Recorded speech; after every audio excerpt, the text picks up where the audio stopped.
To phase 2, we've been listening to the live evidence of HN1, the undercover police officer who used the cover name Matt Rayner to infiltrate animal rights groups in the early 90s and deceived Liz Fuller into a long-term intimate sexual relationship. I am joined off-screen by Alison of Police Spies Out of Lives, who has been listening to the evidence as well. Alison, what have you made of it so far? Prefacing it all by we're getting a bit tired. Sure. He's utterly despicable. I think we've said that. Utterly despicable, absolutely. I mean, just some of the themes that are coming through. One is that idea that we faced right at the beginning. In fact, in your case, with Marco Jacobs and the South Wales Police, when they were trying to still argue then that the relationships were authorised under REPA because platonic relationships, an intense platonic relationship. I think they gave the example of a nanny. Like a kiss and tell betrayal by a nanny would be just as upsetting and more upsetting than maybe a one-night stand sexual relationship. Yes. So it feels like he's going back to that because he's saying, isn't he? He's saying that, yes, the sexual relationship was a betrayal, but so was all of those other relationships, and the whole deceit was, the whole operation was predicated on deceit. Yes. So we're going to park that. But he knows that she feels worse than everybody else because he's been told. That's the only reason he knows there's any difference. Yeah, and also the reason she feels worse is because she found out. Yes, and again, it's something you said yesterday, she wasn't supposed to know. Well, I mean, he said it again today, a couple of times. Wasn't supposed to know. The other thing is the grey area. Oh, the bloody grey area. The grey area. And there's a lot of American stuff, G-R-A-Y, but about the myth of the grey area, which is worth having a look at, because it's used as a veil by perpetrators. It's used to create this moral ambiguity where, sometimes there are grey areas and things, but this is not one of them. No, it certainly is not. So he keeps coming back to the bloody grey. What did we have with Trevor Morris with the Israel Day? Oh, there was the red lines. Red lines. Last time we had the red lines. Into red. He kept doing. Into the red. Yeah. I'm not going to do bully special today. I mean, he used a lot of perpetrator language. This idea, that he still has deep feelings for her, and the damage to her was kind of, it was her fault for finding out. And then the other thing is his complete hollow narcissism. Unsurprising, but he's very. I mean, he's managing. He sounds like you can't see him, but he sounds like he's trying to manage, not really showing how pissed off he is. Yes. But I find the word abuse tricky. Yes, tricky. Always tricky. That's tricky. So he refuses to accept that he abused his privileged position as a police officer, and he does not consider that it constituted misconduct. Yeah. And again, it's like, why can't they just put their hands up and go, do you know what? We were out of control. The unit was out of control. And obviously it was misconduct, and obviously we shouldn't know.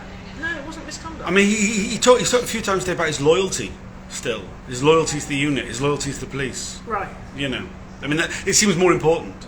It's about self-protection. It's self-protection on an individual level and an institutional level, isn't it? It's reputational damage. Protecting his own reputational damage, and the reputational damage of that unit. But we've also seen some witness statements from HN86 and from Jim Boyling, which throw him under a bus. And he's given the opportunity to throw them back under a bus. He's not taking it. I mean, with HN86, he kind of infers that HN86 knew everything. Well, he says openly that he knew everything about him, and then he says he knew everything about everybody at the time. But I know, I can't quite get my head around. I can't wrap. I mean, he danced through it. I mean, it was put to him, well, did he know about Trevor Morris's relationships? And he was, oh no, I didn't know nothing. No, definitely not. And then with Jim Boyling says that he had a conversation with HN1, where HN1 told him, you're never going to be trusted until you have a relationship with an activist. And he's, oh no, I meant a relationship in some sense. They have to see you with somebody, because as a single man, you'll be no good. But he's also doing the thing that Mark Kennedy did when he gave evidence to the Home Affairs Select Committee. He's doing the thing Trevor Morris did and Lambert did, where they make this separation of self. And he's saying, no, my relationship with Liz Fuller was exclusive. And then, Emma Gard's just saying, yeah, but you were married, so how does that work? Because you were actually the same person. No. What does he say? The science of the separation, intellectually and in reality. What do those words mean? They don't mean anything. Nothing. So that idea that they keep all coming back to, that they weren't, this was Matt Rayner. Matt Rayner had a monogamous relationship with Liz.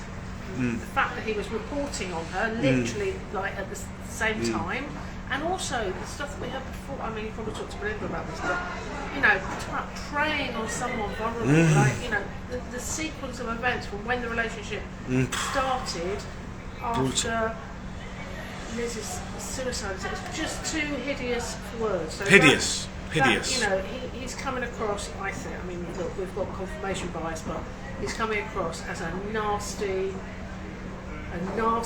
pompous predator. Bastard. A total bastard.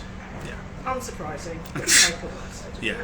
And it makes you wonder what job he is doing now, because there is an element of, yes, protecting himself, but also protecting the unit, the wider unit. Maybe not this SDS unit, but special branches as yes. well. Yeah. There's some protection going on of the reputation of special branch in yeah, but I mean, it makes you question with his current role. You know, there's some sort of public safeguarding issue here. I mean, like somebody who's made these choices in the past probably shouldn't be in any sort of position of responsibility. Definitely shouldn't be. The other thing that so you'll probably know better than me, Lambert. What's Lambert said about this relationship? Did he say that? Don't they all say so far no one knows anything? No one knows anything. He seems to be saying, oh, actually, I told quite a few people. Yeah. I mean, he says that everybody in the office knew. I mean, he reined that back to saying, well, by the office, he didn't mean all the other undercover cops. He meant just the managers. Now it's then pointed out that Boyling knew, and he's like, oh, I might have a conversation with him, I suppose. But yes, no, that Lambert knew everything is what he says, and Lambert knew everything, and he had to tell him within a matter of days because he'd have found out from other sources. The idea that basically anything that undercover cops did was completely transparent with their managers, because there were all these other forms of reporting, the informers. Yes. I mean, he talked about, we've seen it a few times where he's seen lists of names, and he's like, well, plenty of these people had relationships with the police as well and were cooperating. So, you know, he's saying that other people within the group were informers. Right, so my other nerdy question, which is not directly about the evidence today, but did they say yesterday or this morning, who knows, it's all a blur, did they say that the SDS did not run informers? That's correct, yeah. It was C Squad ran the informers. I think it was, maybe I got the wrong letter. So it is Special Branch. The Special Branch still run the informers, but it's not the SDS. The SDS just run police officers. So would these SDS officers have known who the informers were?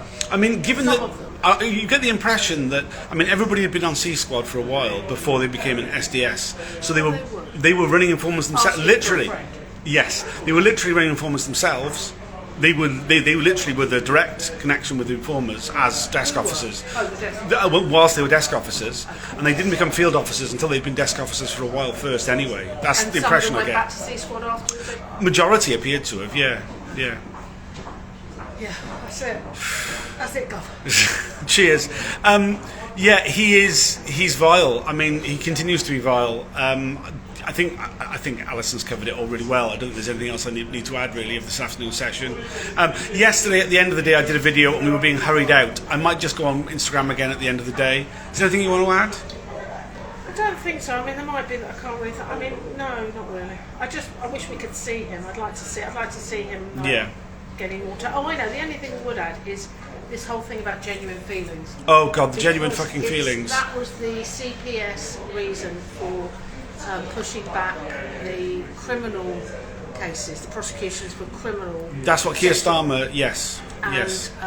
Because we were told as women that we couldn't possibly, there's no case to answer because these relationships were based on genuine feelings. Yes. So his use of the term genuine feelings, which he said yesterday, begs the question whether he is picking up on the CPS language as using it for defence, or whether they started talking about genuine feelings very on in Operation Hearn, that then informed the CPS decision. I'd quite like to know which way around it is, and suffice to say, it's nonsense. It's utter nonsense. But it does, I mean, it is something which, I mean, it's very clear that HN1 has a good working knowledge of the right vocabulary. He really does. So there's something about the law. He knows legislation. He knows legislation. He knows legislation. Yesterday when he talked about when he got himself in a corner about the Chiz Act, when he said, yes, had it been prescribed to have sexual relationships, I wouldn't have breached that rule, and then I would look forward to seeing the transcript. But then he started saying, yes, but proportionality and necessity and legislation really couldn't work like that. He was quite ahead of himself on the legislation. He be interested to know. And obviously, it goes without saying, it'd be very interesting to know who he really is. Yes, it would, yeah. I mean, we're not maybe respecting one day we will. I would imagine that we would have to, eventually, somehow, one way or another. I mean, I think Yeah, there's been a few times, there's been a few places where I think, as much as he's trying to be too clever by half with his pseudo-intellectualism, there are points where he's actually being quite clever.